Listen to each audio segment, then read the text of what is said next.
চব্বিশের আন্দোলন চলাকালীন ইন্টারনেট বন্ধ করে হত্যার নির্দেশ সহ সুনির্দিষ্ট ৩ অভিযোগে ক্ষমতাচ্যুত প্রধানমন্ত্রী শেখ হাসিনার ছেলে সজীব ওয়াজেদ জয় ও সাবেক আইসিটি প্রতিমন্ত্রী জুনায়েদ আহমেদ পলকের মামলার অভিযোগ গঠনের উপর শুনানি চলছে। বিচারপতি গোলাম মর্তুজা মজুমদারের নেতৃত্বাধীন আন্তর্জাতিক অপরাধ ট্রাইব্যুনাল ১-এ হবে এই বিচারিক কার্যক্রম। এদিকে ট্রাইব্যুনাল ২-এ সাভারের আশুলিয়ায় ৬ মরদেহ পোড়ানো সহ ৭ জনকে হত্যা মামলায় সাফাই সাক্ষ্য গ্রহণ শুরু হয়েছে। সাক্ষী দেবেন ৩ আসামি সহ মোট ৫ জন। এছাড়াও ২ ট্রাইব্যুনালে আরও ২টি নতুন মামলার বিচার কাজ হবার কথা রয়েছে। সকালে পলক সহ এসব মামলায় গ্রেফতার মোট ১২ আসামিকে ট্রাইব্যুনালে হাজির করা হয়েছে। দর্শক, এই মুহূর্তে আন্তর্জাতিক অপরাধ ট্রাইব্যুনাল রয়েছেন সহকর্মী জি.এ. মাহমুদ। সরাসরি যুক্ত হচ্ছে সেখানে মাহমুদ। ট্রাইব্যুনালে আজকে যে মামলাগুলো শুনানিধীন রয়েছে, তো সেগুলোর সর্বশেষ কি পরিস্থিতি জানাবেন?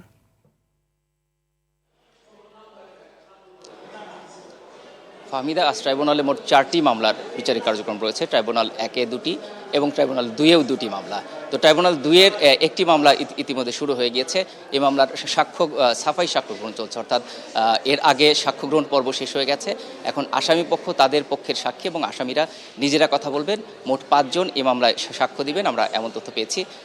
এবং যেহেতু শুরু হয়েছে, হয়তো আমরা আশা করছি কিছুক্ষণ পরে এই মামলার বিচারিক কী নির্দেশনা আসে সেটি হয়তো জানানো হবে এবং আমরাও আনুষ্ঠানিকভাবে এই বিষয়ে জানাতে পারবো। ট্রাইব্যুনাল 1-এ যে 2টি মামলা রয়েছে, এর মধ্যে একটি মামলার আসামি পলক এবং তাকে কিন্তু হাজির করা হয়েছে এবং আমরা যতটুকু জেনেছি আর কিছুক্ষণের মধ্যেই এই মামলার বিচারিক কার্যক্রম শুরু হবে এবং এই মামলায় আসলে আনুষ্ঠানিক অভিযোগ গঠনের উপর আজ প্রথম দিনের শুনানি হবে। এই মামলার পরবর্তী যে নির্দেশনা সেটিও হয়তো কিছুক্ষণ পর আসবে, আমরা এমনটি ধারণা করছি।